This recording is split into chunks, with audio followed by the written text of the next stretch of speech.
Tem uma cena logo no começo de Fuga das Galinhas, o primeiro filme que foi lançado no ano 2000, que é de cortar o coração, na verdade, a cabeça.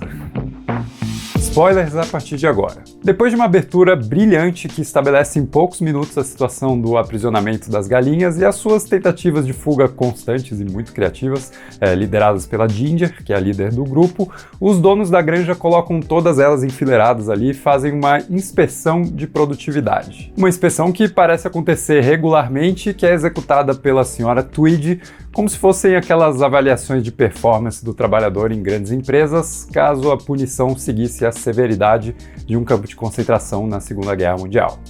Bom, depois de marchar perante as galinhas com a mesma pose de um oficial nazista à procura de um traidor, a senhora Tweed encontra o seu alvo principal.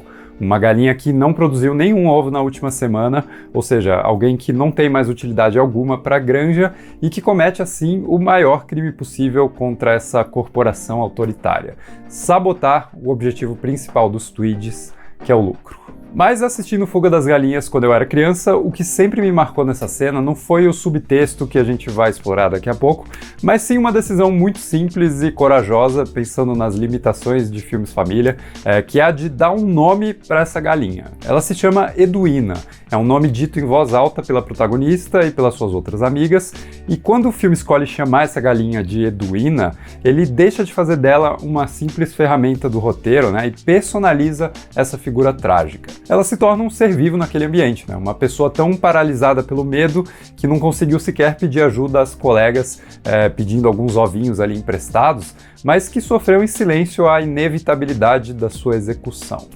E a cena que se segue é brutal e ela também é dirigida com uma objetividade e uma frieza que só intensificam o terror da situação. A música intensa de antes diminui e já antecipa o luto silencioso do momento, enquanto a senhora Tweed pega a Edwina pelo pescoço, leva ela para o local de execução e a gente vê os olhinhos da galinha piscando ali pela última vez, a gente vê a sombra do machado sendo erguido e a câmera se volta para os olhos da Ginger no topo de uma das casinhas, testemunhando o golpe rápido que encerra mais uma vida ali. Um golpe que não se ouve por um som exagerado e violento, mas sim uma batida curtinha e trivial na madeira, sinalizando aí o contraste enorme entre o horror tremendo que isso significa para as galinhas ao redor e a frequência banal com que os Tweeds executam essa tarefa, como se fosse mais uma coisa qualquer na lista do dia. Embora o sorriso da senhora Tweed ao pegar a Edwina pelo pescoço não esconda uma certa satisfação macabra nisso tudo. A cena termina com a Ginger imediatamente virando seus olhos marejados para o céu e contemplando um grupo de aves voando em direção ao horizonte, numa imagem que sintetiza de uma forma muito bela e muito artística a essência do filme e a motivação principal que vai nortear todas as ações da personagem ao longo da história. Sendo que a cena ainda traz um certo epílogo que acontece dentro da casa dos Tweeds, enquanto a esposa calcula a queda nos lucros da granja e o marido permanece vigilante na janela, e a câmera faz questão de passar pelos ossos de uma galinha recém-devorada na mesa do casal, que é a nossa pobrezinha da Edwina. Fuga das Galinhas não é só um filme para criança. Nesse vídeo, depois dessa introdução traumática, eu quero discutir essa obra-prima que é um dos meus filmes favoritos da vida, por ser uma história brilhantemente contada aí, pela arte super difícil da animação stop motion, uma animação lotada do carisma bem britânico do estúdio Aardman e dos diretores Nick Park e Peter Lord, e que amarra tudo isso numa temática muito interessante de revolta operária, revolução industrial e por aí em diante. Vale dizer, eu quis fazer um vídeo sobre o primeiro Fuga das Galinhas e não o segundo, que estreou recentemente na Netflix, porque o primeiro, cara, é uma obra-prima atemporal e insuperável. E a sequência é um filme divertido, ele tem uma execução técnica bacana, mas ele não vai muito além de ser simplesmente um produto repaginado e seguro, que chega tantos anos depois só para resgatar uma marca conhecida. Se você quiser saber mais do que eu achei de A Ameaça dos Nuggets, tem uma crítica em texto lá no meu Instagram ou no meu Letterboxd. Antes de continuar, se você está curtindo o vídeo até aqui, considere deixar um like e se inscrever no canal também, e desde já eu te agradeço porque isso ajuda demais. Vamos lá, pensando na temática trabalhada aqui, não dá para negar que Fuga das Galinhas faz um retrato bem pertinente das condições opressoras do trabalho. Você tem uma dupla de figuras que detêm o controle sobre os meios de produção, os Tweeds, sendo que eles se dividem entre duas funções diferentes, né? O Sr. Tweed é o braço, ele é o homem da ação, aquele que impõe de forma violenta a vontade principal da Sra. Tweed, que é o cérebro da operação. Ela se preocupa com os números, com a produtividade e, acima de tudo, com o lucro. E percebam como o lucro é uma parte importantíssima dessa alegoria em Fuga das Galinhas, porque o filme obviamente evoca no roteiro e nas imagens, né, a experiência de prisioneiros de guerra, em filmes aí como Fugindo do Inferno, com Steve McQueen, ou mesmo A Ponte do Rio Kwai, do David Lean. Mas mesmo que o trabalho forçado seja um componente de muitas prisões militares, o seu uso quase sempre é voltado para alimentar o maquinário da guerra, sendo que aqui fica muito claro que a motivação principal da Sra. Tweed, talvez a sua única motivação, é a de enriquecer o máximo possível, ignorando a qualidade precária dos operários da sua empresa. Literalmente, né, se alimentando daqueles que não conseguem mais desempenhar as funções principais na cadeia de produção. A Ginger, dessa forma, se torna um agente de revolução. Ela é alguém que enxerga a falta de esperança inerente a essa estrutura social e que sonha com uma utopia libertadora onde elas não precisem mais entregar os seus ovos, os bens que elas produzem, para aqueles que lucram em cima do trabalho delas, né? E que reconhece que a única forma de alcançar esse objetivo é promover uma mudança radical no modelo econômico mantido pelos Tweeds. E uma das coisas mais interessantes que o filme faz é demonstrar o quão solitário é para Ginger sustentar essas ideias revolucionárias e liderar um grupo de galinhas que, assim, mesmo convivendo com a morte constantemente, prefere muitas vezes continuar vivendo o conforto da situação estabelecida, ao invés de acordar para a realidade e enfrentar o desconforto da mudança. Então, mesmo que os planos da Ginger sempre contem com o apoio de umas galinhas específicas aí, né? A Babs, a Bunty e a Mac, por exemplo, elas parecem fazer parte disso tudo mais para extravasar sua fisicalidade, como a Bunty, ou pela inércia e ingenuidade, como a Babs, ou pelo desafio intelectual, como a Mac. Assim, quem realmente carrega o peso disso tudo é a Ginger, que por conta disso se torna uma protagonista fascinante e capaz de colocar a gente imediatamente do seu lado, né, com poucos minutos ali logo no começo do filme. Ajuda também que o design dela e dos outros personagens seja tão carismático, né, tão autêntico, fugindo daquela estética da Pixar que começava a dominar as animações no começo dos anos 2000, e também ajuda que a montagem do filme consiga criar momentos tão divertidos que mostram a rotina do grupo e o funcionamento daquele universo. Por exemplo, eu adoro a cena curtinha que introduz os personagens do Nick e do Thatcher, dois ratos contrabandistas que costumam fornecer os materiais necessários para as tentativas de fuga da Ginger. E a cena termina com essa parceria comercial sendo abalada, né? Os ratos reconhecem o valor do seu serviço e aumentam o seu preço, e a Ginger não consegue bancar essa subida no preço, já que, pelo menos por enquanto, ela só pode oferecer um pouco das sementes de milho que elas recebem, né? Mostrando como que elas vivem com um salário mínimo que mal dá conta das suas necessidades básicas. Quanto mais financiar uma revolução. A partir daqui, duas coisas acontecem para colocar essa trama em movimento de vez. A primeira delas é a chegada do Rock, um galo americano que despenca do céu e ganha instantaneamente o coração de todas as galinhas, graças ao seu charme, né, o jeito meio desapegado como ele vive, num aproveitamento da vida que não deixa de ser oportunista. Por exemplo, o Rock também é uma ave em fuga, né? Em troca de se esconder ali por um tempo, ele promete ensinar as galinhas a voar e finalmente sair da granja. Uma promessa que ele sabe ser falsa desde o início, mas que ele vai sustentando irresponsavelmente, já que a ideia é enrolar essas galinhas ingênuas o máximo de tempo possível. Com isso, ele atua como um sabotador da revolução que a Ginger tanto luta para executar. Ele é um atraso para o movimento, né? Um vendedor de ilusões que finge levantar a mesma bandeira que elas, mas que está ali só servindo seus interesses pessoais. E o legal é que isso fornece a base de um arco de personagem muito bom, trabalhado ao longo do filme todo, né? Mais sobre isso daqui a pouco. A segunda coisa que move a trama é a Sra. Tweed, cansada de ter lucros minúsculos, decidindo transformar sua granja numa fábrica de tortas de maçã. Não, tortas de galinha. E essa mudança radical se torna a grande contagem regressiva dramática da trama. As galinhas precisam fugir antes que a Sra. Tweed coloque essa operação para funcionar, porque quando isso acontecer, não vai ser só uma ou duas galinhas morrendo a cada ciclo de produção. É como se isso fosse aceitável, né? Mas sim, todas elas vão morrer de uma vez. Esse ponto da trama simboliza muito bem o sentimento dos trabalhadores perante a Revolução Industrial, que iria tornar muitas das suas funções obsoletas, né? Trabalhadores braçais que foram substituídos por máquinas, não tanto para que as suas vidas melhorassem, para eles trabalharem menos e viverem mais, né? Como foi e como é uma das grandes promessas do desenvolvimento tecnológico, mas para que os lucros sejam cada vez maiores e cada vez menos divididos com a força de trabalho. Em Fuga das Galinhas, essa alegoria fala muito sobre como o estabelecimento de um processo de produção mecanizado destrói o meio de vida manufaturado anterior e transforma todo mundo ali na matéria-prima fundamental desse novo empreendimento, né? Dizendo basicamente, dê a sua vida para que o seu patrão lucre mais. Tudo isso traz à tona uma reflexão que, assim, sem dúvidas é bem adulta, né? Mas a grande força do filme é conseguir traduzir essas ideias através de uma roupagem muito divertida. Personagens coloridos, personagens distintos que existem num equilíbrio entre atrito e cooperação e que ao longo da história vão se desenvolvendo e se transformando. O exemplo máximo disso é a relação entre a Ginger e o Rock, que ganha muito por conta da ótima química aí entre os dois atores que dão voz a esses personagens, né? A Julia Sawalha e o Mel Gibson, mas que funciona principalmente porque o roteiro sabe trabalhar a dinâmica entre eles. Por exemplo, a Ginger está sempre com algum grau de suspeita em relação ao Rock, sempre enxergando através da fachada que ele tenta construir, mesmo que ela não saiba exatamente qual é a mentira que ele vem sustentando. E essa desconfiança é um traço da personagem que diz muito sobre o quão surrada ela já foi pela vida, né? Ao ponto de precisar construir e manter a esperança nas outras galinhas, mesmo que ela não consiga deixar um pouco dessa esperança e dessa ingenuidade para si mesma. Enquanto isso, o Rock estufa o peito e age como esse grande galã autoconfiante, né? Mas a Ginger sempre dá um jeito de quebrar essa pose, o que faz com que ele deixe escapar perto dela uma insegurança sempre muito interessante.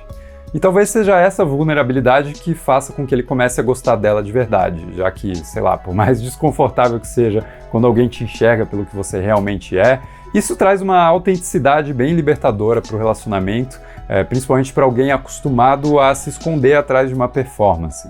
Como, por exemplo, um galo que se apresenta no circo dizendo ser um galo voador, coisa que ele não é.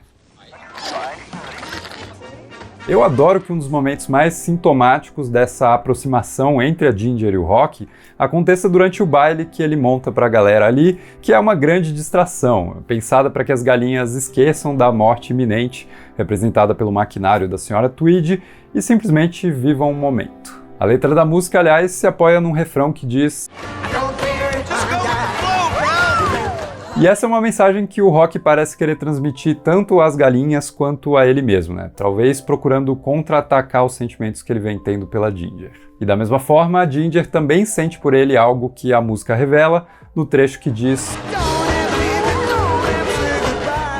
Uma frase que inclusive já antecipa o que o Rock está prestes a fazer no dia seguinte. Um parênteses aqui, né? Eu adoro como essa dança animada dá lugar a uma música suave e romântica que embala a conversa mais íntima dos dois, né? E a cereja do bolo, pra mim, é que a cena é filmada exatamente como ela seria se a gente assistisse um romance com atores humanos, sem um pingo de autoconsciência sarcástica, né? E esse comprometimento com a seriedade do momento é muito admirável, principalmente num filme formado por galinhas feitas de massinha de modelar. Enfim, a cena da dança dá lugar a um ótimo set piece de ação quando o Rock precisa resgatar a Ginger da máquina de tortas e acaba sendo resgatado por ela, com direito a homenagens sempre muito bem-vindas a Indiana Jones, né? As engrenagens rolando, o chapéu que fica para trás e é recuperado no último instante, é maravilhoso. O que importa é que essa sequência toda fortalece de vez o laço entre os dois personagens, como fica claro na conversa entre eles no telhado mais tarde, né? E que termina com o Rock finalmente chamando a Ginger pelo seu próprio nome, ao invés de algum apelido de cantada barata de boteco. Mas o ponto crucial dessa relação entre o Rock e a Ginger vem depois, quando ele não tem mais como esconder a mentira que ele vinha sustentando e simplesmente vai embora, fugindo das consequências da sua enganação. A cena que se segue é uma aula de direção. Depois que a Ginger encontra um pedaço de papel bem esclarecedor, a câmera se move de forma lenta e impassível no meio das galinhas felizes que celebravam o dia esperançoso que elas teriam pela frente, desmanchando um por um os sorrisos dessas personagens, até que o papel é colado no pôster do Rock e revela finalmente que ele só consegue voar quando ele é atirado por um canhão do circo. E isso não é voar, né? Isso é cair com estilo. Voltando para a cena, o choque do grupo se manifesta numa chuva que desmancha completamente os sonhos das galinhas e que simboliza muito bem o sentimento de abandono delas num plano zenital de cima para baixo que se afasta das personagens como se fosse uma divindade se afastando da humanidade, né? Se recusando a testemunhar o seu sofrimento e abandonando a sua criação. E isso enquanto a trilha sonora dos compositores Harry Gregson Williams e John Powell lamenta profundamente o destino sombrio que aguarda essas galinhas. Sei lá, é um momento sublime de contemplação do fundo do poço que a música evoca brilhantemente, assim como ela vinha fazendo ao longo de todo o filme. Por exemplo, a marcha heróica que abre a narrativa sintetiza perfeitamente o espírito de perseverança da Ginger. E na minha opinião é muito, mas muito superior à maioria dos temas de super-herói que a Marvel vem criando ao longo de todos os seus filmes. Mas não é só que a música é boa, ela carrega a história de um jeito completamente essencial, né? Várias sequências do filme são totalmente impulsionadas pela música, fazendo com que a narrativa nunca precise recorrer aos diálogos expositivos para explicar momentos impactantes da trama. A gente entende e a gente sente o filme principalmente pelos seus elementos audiovisuais. E nesse sentido a trilha sonora é fundamental. Ela evoca um espírito de fábula musical, né? Tipo um Pedro e o Lobo, sinfonia aí do compositor russo Prokofiev, que designa de um jeito bem didático um instrumento para cada personagem. E aqui acontece algo semelhante. O sentimento aventuresco da Ginger é sempre acompanhado pelo tema principal, que é tocado por instrumentos de metal, como a trompa e o trombone, e que trazem essa camada heróica para a música. Enquanto os ratos recebem um tema bem mais trambiqueiro, bem mais sorrateiro, interpretado por instrumentos como a clarineta, o fagote, né? E para completar, o rock ganha um reforço musical que bebe muito do rock, né? O rock tradicional americano, assim como do jazz, do blues e daí em diante.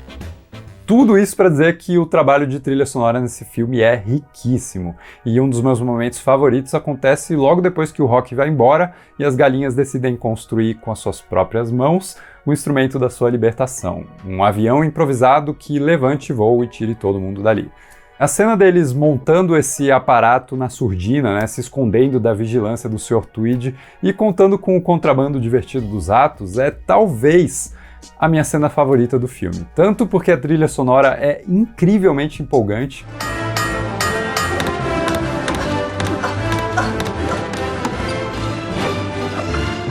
o jeito como ela vai acelerando e construindo a urgência do momento, né? Mas principalmente pela forma organizada como as galinhas conseguem cumprir suas funções dentro de uma cadeia de produção que pela primeira vez privilegia elas mesmas, todas ali agindo em conjunto e servindo ao mesmo ideal, né? Sob a liderança inabalável da Ginger.